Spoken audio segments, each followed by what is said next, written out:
I have successfully seduced many people to engage in sexual immorality and perversion. Who is next? Come into my bedroom. Come and enjoy yourself. Please, come and massage my body. No, there is no way I can massage you inside this room without getting aroused. And I don't want to sin against God. Madam, but you called me to come quickly because there is an emergency. Where is the emergency? Don't worry, just follow me to my room and see. Thanks for coming. Please, let's go inside for the counseling I called you for. No, I can't do that. I will call a sister from church to come over right now. Richard, I know you are a married man, but is it not boring having sex with just your wife alone? Come and taste something new. Sir, I know your wife has been denying you sex for many months now. Don't worry, sir. My body is available for your enjoyment. Rebecca had always been good at getting what she wanted. At 26, she'd perfected the art of the lingering glance, the accidental touch, the laugh that lasted just a beat too long. Her targets this time were colleagues at the consulting firm where she worked, Brandon and Ethan. The office occupied the 12th floor of a glass building in Victoria Island, where Lagos's ambitious young professionals spent their days crafting PowerPoint presentations and their nights at rooftop bars, pretending the city's chaos didn't exist below them. Brandon was the easier prospect, recently promoted to senior associate, newly wealthy by Nigerian standards, and eager to prove himself in Lagos's fast-paced corporate world. He drove a Honda Accord he'd just finished paying off and wore watches that cost more than his monthly rent. When Rebecca leaned over his desk to point at his computer screen, letting her perfume, something expensive she'd convinced another man to buy her months ago, settle around him, he'd flush and stammer. "You're really good at these financial models," she'd say, her hand resting on his shoulder just a moment too long. "Thanks, Rebecca. I learned from the best. Maybe you could teach me sometime. I'm terrible with Excel formulas." She wasn't terrible with Excel. She had a degree in economics from the University of Lagos and could build a pivot table in her sleep. But Brandon didn't need to know that. When she texted him late at night with work questions, he always responded. When she suggested they grab lunch at the expensive Lebanese place in Ikoyi, he always paid. When she laughed at his jokes, even the ones that weren't funny, his chest would puff up with pride. Ethan was different. Same age as Brandon, same ambition, but there was a steadiness about him that frustrated her. He was handsome in an understated way, the kind of man who didn't need to announce his presence. He was being groomed for partnership, everyone knew it, and he carried that future with quiet confidence. Rebecca had noticed him during her first week at the firm. While others jockeyed for attention in meetings, Ethan simply did excellent work. While others stayed late to be seen staying late, Ethan left at 6 o'clock sharp, his productivity speaking for itself. "Ethan, we should grab drinks after work," she suggested one Friday, touching his arm lightly. "Celebrate the Kaduna deal." "The whole team's going to Yellow Chili," he replied, smiling but stepping back slightly. "You coming?" "I meant just us. You know, the two people who actually closed the deal." "I appreciate the thought, but I don't do one-on-one drinks with colleagues," he said simply. "No offense. It's just a boundary I keep." Rebecca laughed, the musical one she'd practiced. "That's very rigid of you. We're all adults here." "Maybe, but it works for me." She tried other angles over the following weeks. An invitation to her apartment in Lekki Phase 1 to review the presentation before Monday's client meeting. A request for a ride home that would conveniently pass through the scenic route along Victoria Island at sunset. An emergency call one Saturday afternoon. Her car had broken down in Aja. Could he please help? Each time, Ethan was polite but firm. He suggested they review presentations in the conference room during business hours. He explained that his route home went the opposite direction. He recommended a reliable mechanic and sent her the contact via email. He kept their interactions in public spaces, in group settings, never alone. And he never explained why, never justified himself beyond that simple phrase, "It's just a boundary I keep." It infuriated Rebecca in a way she couldn't quite articulate. She was used to men who bent, who rationalized, who convinced themselves that boundaries were old-fashioned. Ethan's refusals weren't mean or judgmental. They were simply firm, immovable. Brandon, meanwhile, was falling. It started innocently enough. Drinks after work became dinner at Sailor's Lounge. Dinner became late nights at her apartment, where the air conditioning worked better than his, where she always seemed to need help with something, a shelf that needed mounting, a contract she wanted a second opinion on, a shoulder to cry on about her difficult family. "My mother's in the hospital again," she told him one night, tears in her eyes. "The doctors say she needs surgery. 30,000 naira for the deposit." Brandon had given her 50,000 without hesitation. 2 weeks later, it was her younger brother's school fees. Then her landlord was threatening eviction. Then her car needed repairs. Brandon told himself he was helping, being a good man, the kind of man who supported the woman he was. What? Dating? He wasn't even sure what they were. They'd slept together 3 times. Each time, Rebecca had been passionate but distant afterward, already scrolling through her phone, already somewhere else mentally. But Brandon convinced himself it meant something. It had to mean something. His girlfriend, Temi, his girlfriend of 2 years who lived in Ibuha and worked for an NGO, started noticing the changes. The way he was always tired during their video calls. The way his savings account, which he'd mentioned hitting a new milestone, suddenly seemed to have less than before. The way he was evasive about his evenings. "Are you seeing someone else?" Temi asked one night, her face pixelated on his laptop screen. "No, of course not. I've just been working a lot." But his voice lacked conviction, and they both heard it.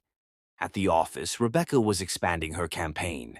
She'd bring Brandon coffee in the mornings, made just the way he liked it. She'd stay late when he did, creating an illusion of partnership. She'd drop comments in team meetings that suggested intimacy without being explicit. Like Brandon was saying to me last night, or "Brandon and I were just discussing this over dinner." The other colleagues noticed. Gossip in Nigerian offices spreads like Harmattan fire, dry and fast. Soon there were whispers. Knowing looks, the kind of talk that destroys reputations before you realize they're being destroyed. Ethan watched it all from a careful distance. He wasn't immune to Rebecca's attractiveness. He had eyes, after all. But he'd learned something important in his 26 years, something his father had taught him after watching his uncle's marriage collapse from infidelity. The first time you compromise your boundaries, you tell yourself it's just once. The second time, you tell yourself it doesn't count. By the third time, you've forgotten you ever had boundaries at all. "Ethan, you're missing out," one of the male colleagues, Trevor, said one afternoon at lunch. "Rebecca is gorgeous, and she clearly has a thing for the rising stars in this firm. Why are you being so stiff?" "I'm not being stiff. I'm being intentional." "About what?" "About the kind of man I want to be, the kind of life I want to build." Trevor laughed. "You sound like a pastor." "Maybe. But I also sound like someone who won't have HR problems or relationship drama. I sleep well at night, Trevor. Can you say the same?" Trevor's smile faded. He was in the middle of a messy situation with a woman from accounting, and everyone knew it. 3 months after Rebecca's pursuit began, Brandon's life started to unravel in earnest. Temi found the text messages. Brandon had been careless, leaving his phone unlocked while he showered during one of her rare visits to Lagos. The messages weren't even particularly incriminating. Rebecca was too smart for that. But they were intimate enough. The late-night exchanges, the inside jokes, the "I can't wait to see you tomorrow." Tammy didn't make a scene. She simply packed her overnight bag, left the apartment, and sent a single text. "We're done. Don't contact me again." Brandon tried calling 17 times. She blocked his number. His savings account had mysteriously dwindled. Those loans to Rebecca, which had accumulated to nearly 200,000 naira over 3 months, were never repaid. When he finally worked up the courage to ask her about the money, she looked at him with wide, innocent eyes. "Brandon, those were gifts. You said you wanted to help my family. Are you really going to ask for them back now? That's so cold." He felt trapped. To pursue the money would make him look petty and vindictive. To let it go felt like being a fool. He chose silence, and it ate at him. Worse, Rebecca had begun to change her story at work. Having extracted what she needed, the money, the boost to her profile from being associated with Brandon, the satisfaction of conquest, she'd moved on to another department, another target, some manager in the strategy division who drove a Range Rover. But she'd left stories behind, embellished tales that somehow repositioned Brandon as the pursuer, the one who couldn't take no for an answer. She told a version where she'd been trying to keep things professional, and he'd been inappropriately persistent. She had screenshots of his messages, taken out of context, that she'd shown to select colleagues in confidence, knowing full well the confidence would be broken. The narrative flipped. Brandon went from being envied to being whispered about. Some people believed Rebecca entirely. Others suspected the truth but stayed silent. In Lagos's corporate culture, it was safer to avoid taking sides. HR called Brandon in on a Tuesday morning. The meeting was brief and humiliating. No formal complaints had been filed, they explained, but there were concerns about workplace conduct, about maintaining professional boundaries, about his judgment. "We think it would be best for everyone if you considered a transfer," the HR director said, her tone sympathetic but firm. "We're opening a new office in Port Harcourt. It's a great opportunity, really. Leading edge of the expansion." It wasn't a question. His promotion, which had been discussed just months earlier, was quietly rescinded. His reputation in Lagos's professional circuit had taken a hit that would take years to recover from. Ethan watched it all unfold with a sadness that wasn't quite pity. He'd seen this pattern before, different players, same script. The city was full of people testing boundaries, looking for weakness, and even fuller of people who suffered for not having any. One afternoon, as Brandon cleared out his desk, not fired, but accepting the Port Harcourt transfer to escape the gossip and start fresh, he stopped by Ethan's cubicle. The office was mostly empty. It was lunch hour. "You knew, didn't you?" Brandon asked quietly, holding a box of his belongings. Ethan looked up from his laptop. He considered lying, offering platitudes about hindsight, then decided against it. "I didn't know what would happen specifically, but I knew getting involved was a risk I wasn't willing to take." Brandon set the box down, pulled up a chair. "Your boundaries. I thought you were just being uptight, self-righteous even." "Maybe I am uptight," Ethan admitted, "but boundaries aren't about being judgmental. They're about knowing yourself, knowing what situations lead you away from who you want to be. For me, that means keeping certain lines clear. Always. Even when it seems harmless. Especially then. Because nothing ever stays harmless. A drink becomes dinner. Dinner becomes late nights. Late nights become, well, you know how it goes. Each step seems small, but you wake up one day and realize you're somewhere you never intended to be." Brandon was quiet for a long moment. Outside, Lagos hummed with its usual chaos, generators roaring, horns honking, hawkers selling everything from phone chargers to roasted plantains. "I lost Temi," Brandon said finally. 2 years, gone. And for what? For someone who was using me the whole time. I can see that now. But while it was happening, I convinced myself it was real. We all want to believe we're special, that the rules don't apply to us. Is that what you think? That I thought I was special? Ethan shook his head. I think you're human. I think Rebecca is very good at what she does, and you got caught in it. But yes, at some level, you chose to ignore warning signs because you wanted to believe something that wasn't true. And you never want to believe things that aren't true. Oh, I want to all the time, Ethan said, surprising them both with his honesty. I'm not made of stone, Brandon. I notice when a beautiful woman pays attention to me. I feel the pull of flattery and attraction like anyone else. But I also know myself well enough to know that I'm not good at casual. I'm not good at unclear situations, so I don't put myself in them. That sounds lonely. Sometimes it is. But loneliness is temporary. Regret lasts longer. Brandon picked up his box again. I wish I'd been more uptight. I wish I'd had your discipline. It's not too late to start. Feels pretty late from where I'm standing. Port Harcourt is a fresh start.